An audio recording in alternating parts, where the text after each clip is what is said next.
Okay, so I am going to experiment with walking you through some things that I hope you will find helpful for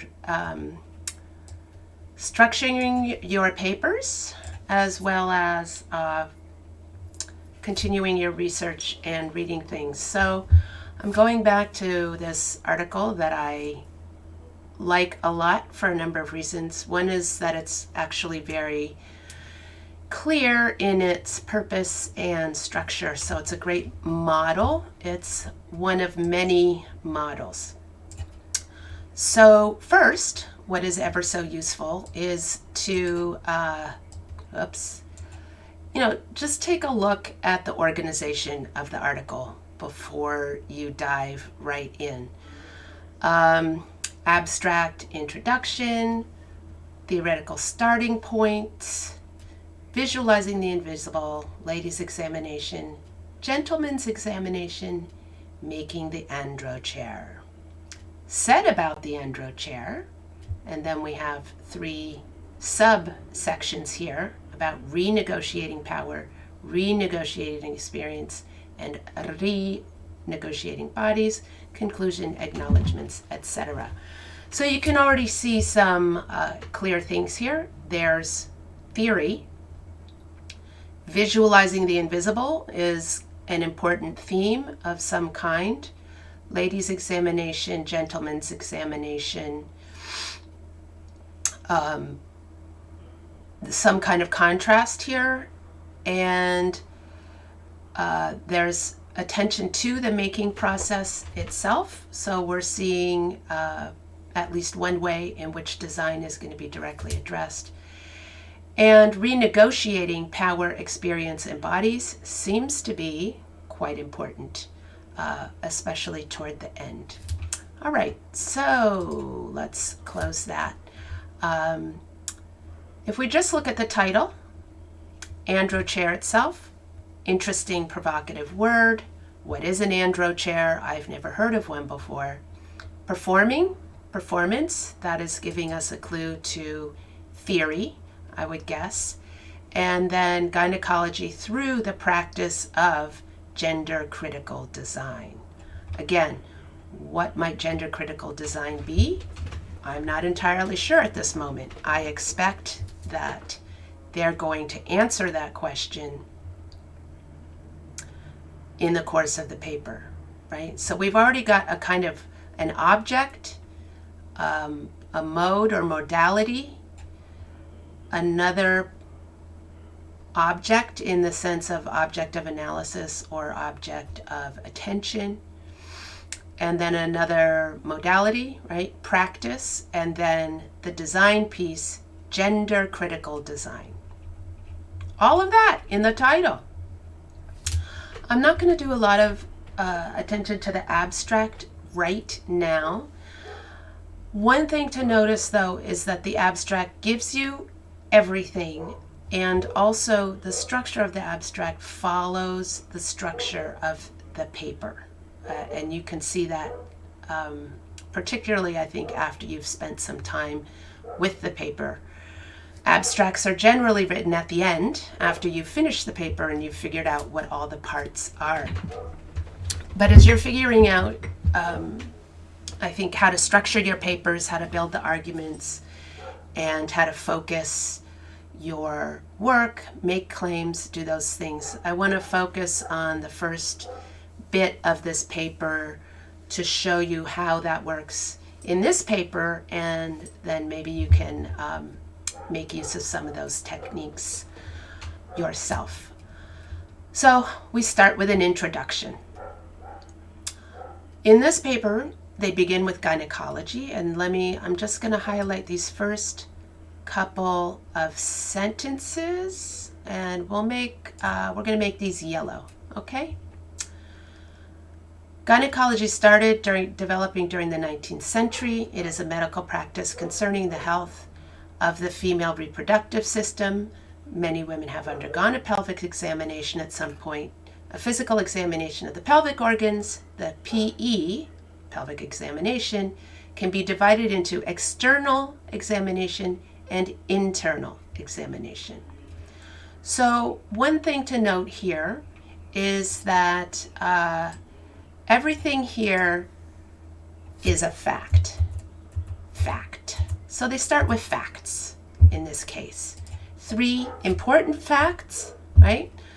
About gynecology, moving directly into that there is this thing called the pelvic examination that many women undergo, and something about it. Very quick establishment of some important information. Now, what happens here in the second sentence is a bit different. So let's make this a different, let's change the color of that to, maybe orange-ish, because they're raising an issue here, right? So there's a change. These are facts, but now what's happening is there's the beginning of the raising of an issue or a question, right? Even though PEs have involved medical benefits from women, patients' experiences present a challenging story. Women mostly positive, but their experience tends to be negative and in some cases even traumatic, right? So we're raising a problem here. And this isn't the full sort of what we might think of as the problem statement, but also there is citation here that is supporting these claims or these assertions. They don't describe the research here at all. It's just here for us to, if we're interested, to look and find out more. As you'll see, they go into these sources later on in the paper. So in the introduction, introducing the ideas, but not going into every single detail. Actually, I think I would include this as orange as well. Okay?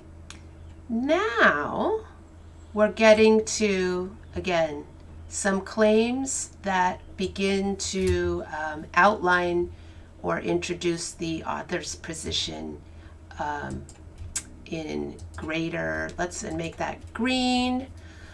Position is green. I'm going to have to remember this. Not quite stated yet, but as we'll see, they're really beginning to focus in on what are key themes for this paper. And Sam and I talk about lexicon. So now it's a little more key theme lexicon is coming into view here. Hierarchical relationship, okay? We're going to see this a lot in this paper. And so the hierarchical relationship is something that I would flag. Let's see, maybe I'll just underline it with the pencil. Hierarchical relationship. We're going to see this a lot throughout the paper, right? Between the examiner and the patient. Mechanisms associated with the gynecological examiner bring a woman into a subordinate position in relation to the examiner.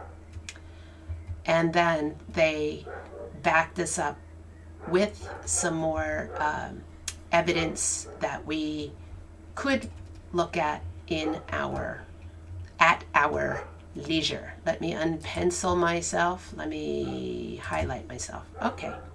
So that's the first paragraph. Okay. So they've introduced some key ideas. We have a sense of the position, which we could guess is feminist. We also know from the title that other things are coming.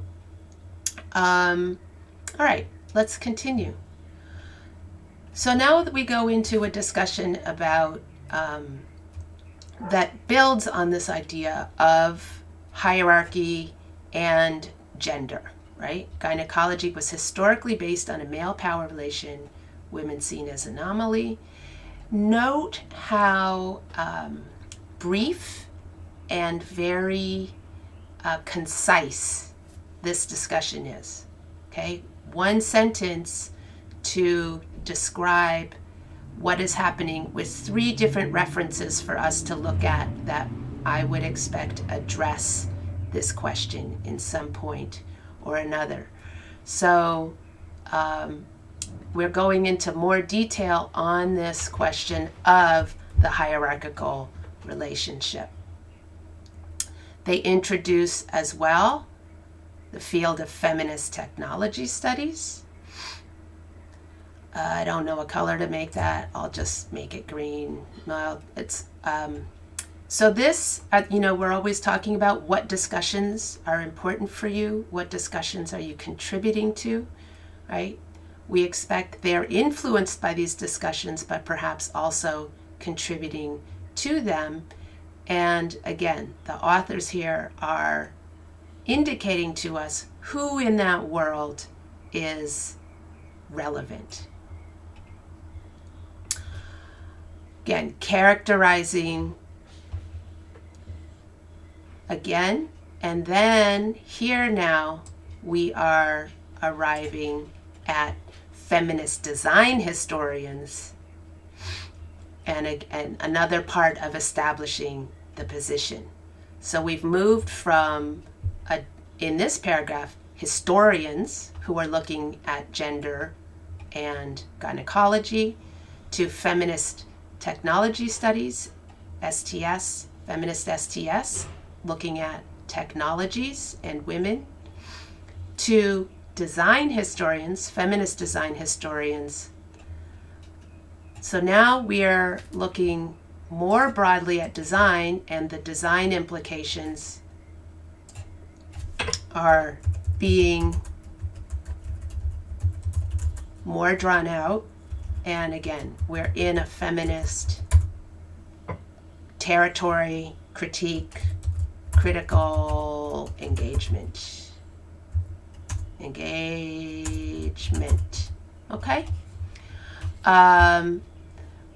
Which is to say that, well, we get there more later. Okay, so in 2 paragraphs, there's already a lot of work that's been done. All right, once again, introducing what is this work doing? What is the intervention? What is the contribution? What is the problem that is being raised? So maybe they're beginning to state the problem, contribution, intervention. That is unique to this work, right? So in setting that up, they're saying there were few studies on women's negative experiences of this examination from a design perspective, right? So they've established there's this negative perspective. Design has gender issues in its construction in the entire field, but design itself has not addressed the problem of women and the pelvic exam or the examination chair, which they're going to refer to as the GEC. So we can see that they're now beginning to pose a design problem around the chair itself, which they handily give us a picture here, and women and their experiences of this pelvic exam. Right? And again, citing more evidence. In some cases, the mere appearance can contribute to fear, etc. So again, some specificity about women's own problems or fears in relation to the object. Here, right, a little bit of analysis that frames with increasing specificity. Now we're talking about the chair itself. What's wrong with the chair, right? What's wrong with the chair is that it's designed for the male examiner without taking into account the woman's perspective, right? Again, citing work, which we would expect is, I would say, imagine feminist, right? Here we come again. Here's our hierarchical mindset. Okay? And then what happens in this paragraph, which is worth noting, is that we have examples that the researchers have culled from, let's see, product materials and producers. And those details, number one, I think they add a lot of, these are examples of evidence, right, of the lack of attention to the woman's perspective. But it also shows the research that these people have done in preparation or as part of the larger product, right? And they're finding evidence for their position in these materials that are related to the chair. Again, now we're getting, this is sort of to claims and as well as positioning, right? Forwarding the position, hierarchical relationship again. And they're now connecting the design of the chair to this, again, hierarchical relationship between the examiner and the patient, as well as making now a larger claim, right? This agrees with the traditional design concept, form follows function, which feminist design scholars interpret as symbolic of male oppression of women. The machine, the man, takes priority over the body, the woman.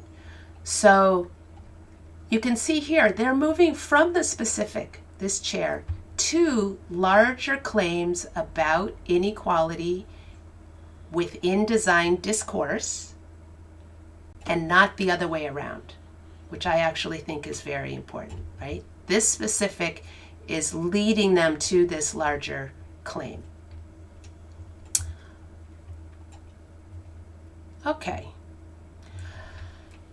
Bit of a transition here. Now they've noted that there's a problem, and so now they talk about responses, to the problem. And they note that those do not include design, right? So they also, again, highlighting some of their research.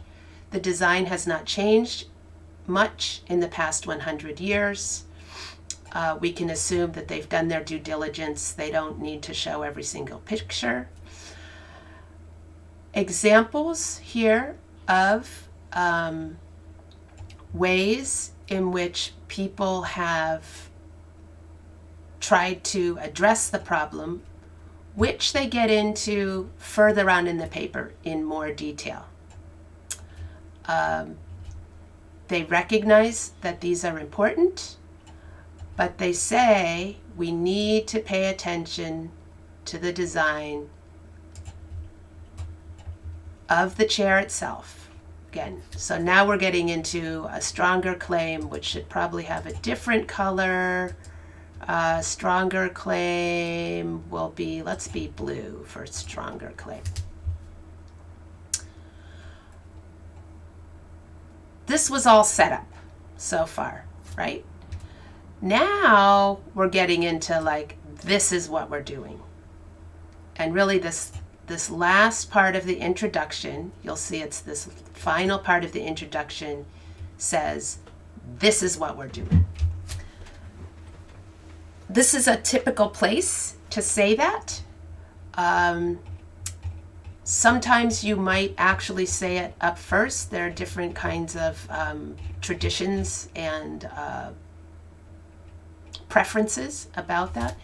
But here, this is the very clear statement about what this paper is about. Let's just put that. What this paper is about. Okay. Right? This paper describes how design can be used as a gender-critical practices. Firstly, to make women's experiences more tangible and public. So again, now we're getting into our language, discussion object, in order to renegotiate. The pencil stuff is getting a little messy. Renegotiate, we already noticed that here in the, if we remember, in the subheadings. We know that that's going to go along. And discuss alternative solutions, right? So we're going to expect that these are terms and ideas we're going to see over and over again here. We have used women's experiences as the GC as a starting point. So again, women's experiences are important in terms of their design method and how they're proceeding in their research. The experiences expressed verbally are transformed into and expressed in and through design. So again, this is how they did it. Then they do an opposite context thing, right? Classic design move to do a kind of inversion or inversion, yeah, reversal, etc., etc. And that doing so, again, offers new perspectives to think beyond genderative thinking, great fun word there, about how a proper GEC should be designed. So you can see the various moves that they're making right here, and we expect to see those in more detail in the paper. Finally, the analysis presented in this article is inspired by the view of the gynecological examination as a performance where the gynecological materiality, in our case the Androchair, again, that object, works as a prop. This introduces the idea that the design is an ongoing social process. Again, key term, which I can't draw very nicely, that reaches beyond the materiality. It is part of a larger context which concerns who has the power, who does not, and who does not. So again, that hierarchical relationship is what is really driving the thinking here. And then they're adding some really key thoughts: performance, materiality, ongoing social process, right? These are really, again, sort of the building blocks and tent poles of the paper have been introduced through this introduction. All right, next section, theoretical starting points. Once again, we have really just a factual, I think that's yellow, right? Factual is yellow. Just a fact, right? Critical design approach has similarities with performance studies. But again, now we're in the theoretical section where they're saying, what are the theories we're working with? And making a connection between critical design and performance studies.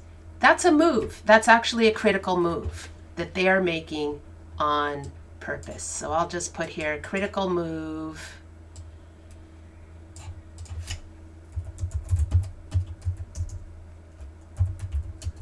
Move.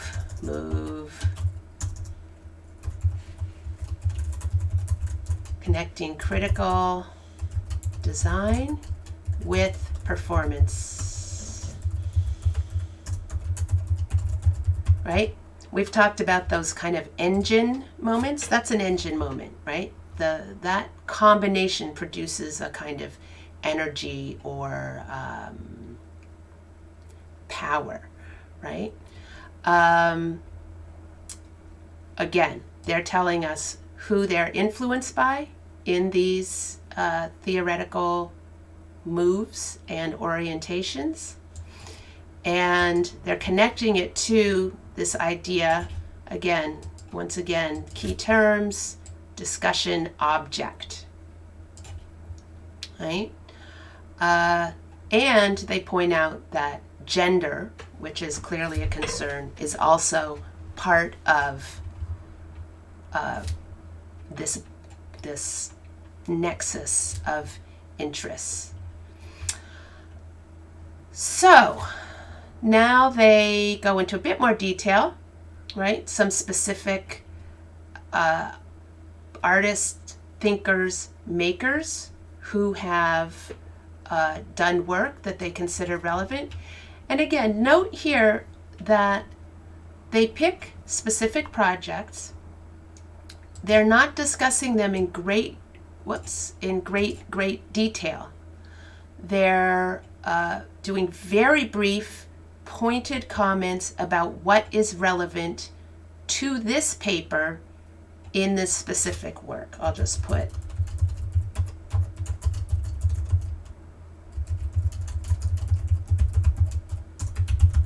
that's what's happening there. Again, those of us who are interested can go deeper and look at these references to get inspiration, understand better, etc. Right? So in your own papers, what's really helpful is to pull out that key element that's relevant for you and your work. You don't need to describe the project in great detail unless doing that really moves your paper forward.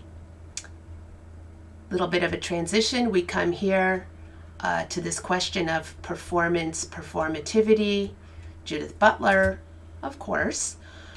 So big thinker, big concept, very influential, have a bit more space and time. And notice how, again, there's invocation of Butler, but also very quickly, right? We have two sentences here, and this paragraph ends with a clear statement about how Butler's ideas connect to the key ideas of this paper, right? So now they're saying that going to the gynecologist is doing gender in a Butlerian sense, and, right, they've pulled out materiality as important to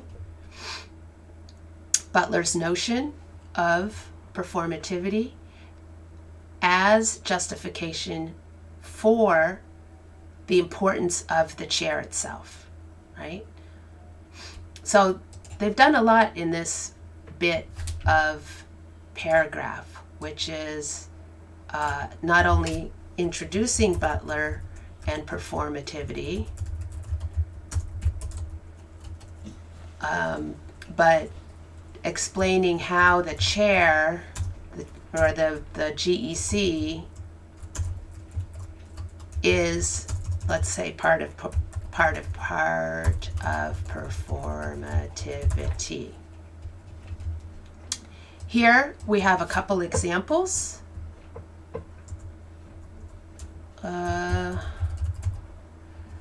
That both support and provide more details and context for what they're saying. So, and as you can see, as they're becoming more detailed and more focused, they give more time.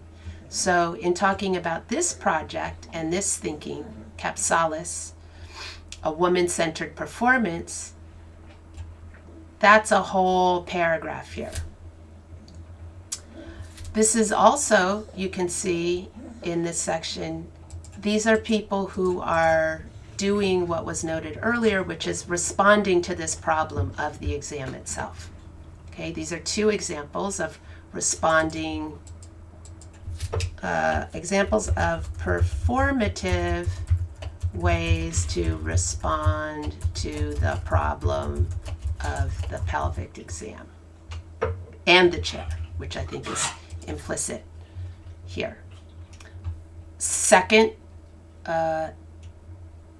example, and again, this was the citation that we saw very early on in the introduction. once again, hierarchical relationships, whoops, right? So now we have an example that of people who are attempting to dissolve that hierarchical relationship through a performance and collaborative approach, which is also implicitly feminist. I won't go on and on and on. So again, now this is the final part. No, did we just say? Oh, blue, I think. Let's make this blue. Now we're at the very end of the theory section. We've gotten to performance, and we've got a few examples that have aspects of what they're interested in, but are missing the key element, right? So these studies have aspects that are exemplary, but don't address the chair. Whoops, address. Right? So again, to close this section, they say that it's a bit of a recap, right? Practices performance, constructed, open to multiple readings and interpretations. And again, pointing out the design of the chair is an important role. In this section, visualizing the invisible, this is also a theoretically oriented section, but is not directly called out. So I'll just say there is theory here. And one thing might be that this is a kind of, now they're talking about a particular technique and strategy that they're using in the work, as opposed to these larger ideas that guide the work overall. Again, a claim about design, so we're keeping design and design discourse in view. What color is that supposed to be? Basic claim, I think that's yellow, so we'll be yellow. Okay. A bit of reminding us what we're doing, right? Inspired by the notion of performativity, performance texts, and the way that those are connected to design, gender critical design method, and talking about Derrida. So again, this is theory. There's theory here. Derrida is certainly a theory guy. But this part of the theory is doing different work than the other part of the theory, right? Again, a statement, but also an intervention. So there's much more engagement in this section with design discourse, and it's very direct and clear, right? Critical design method, and so again, giving us some example projects. And again, I just want to show you, pay attention to how concise and precise the citation method is. I think this one is kind of green. It's kind of a claim. And the work that the citation does in terms of allowing this argument to move forward. The description of the project doesn't take over. It's doing work for the paper. So here we have, they redesigned some common household appliances. Product language and tools are analyzed, and these things are produced. But again, here's our language, right? So as they describe this project, the authors keep using their lexicon, right? Hierarchical values and critically visible, right? Remember, visualizing the invisible. So this is, again, more lexicon building. Connecting it to gynecology here, and again, giving us more position, establishment, and argument and justification for why they're doing what they're doing and how they're doing it. And they actually create something called the gender swapping method, right? Again, bouncing off this other example, and they're not really critiquing this example. They're positioning themselves, right? So let's just say position.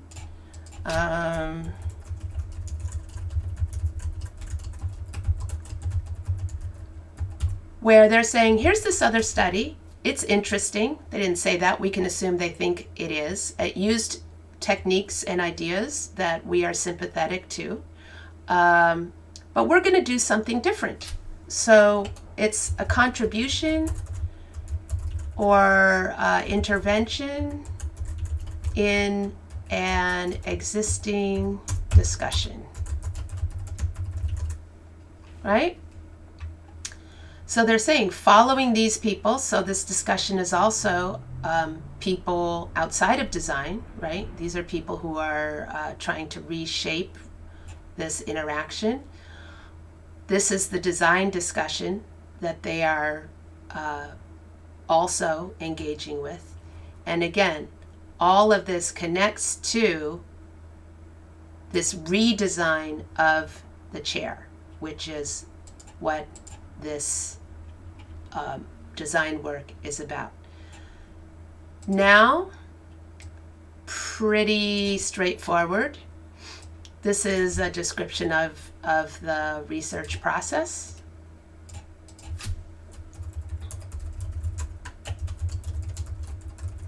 Okay. They interviewed people, blah, blah, blah. We don't have to go into that.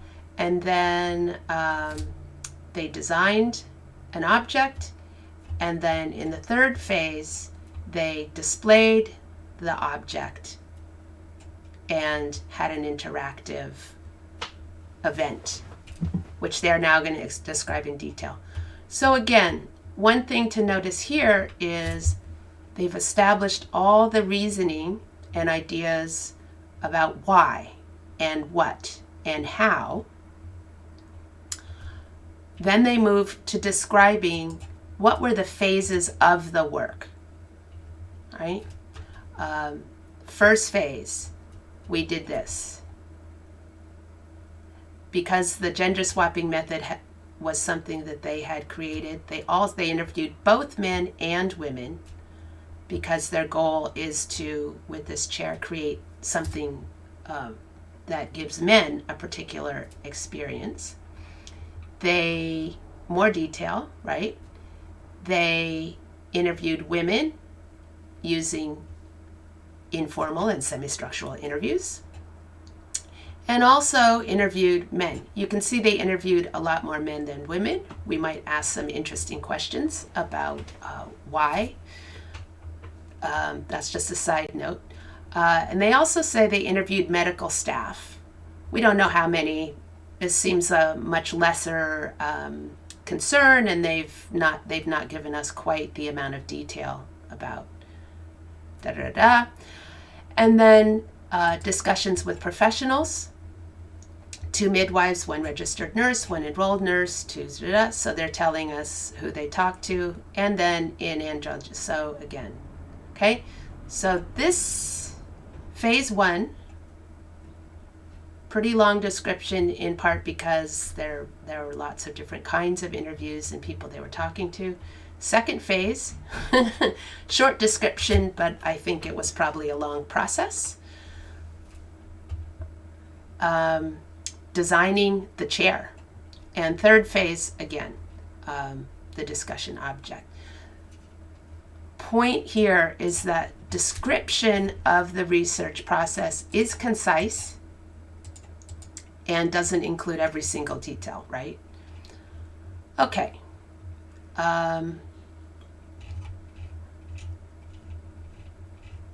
These now are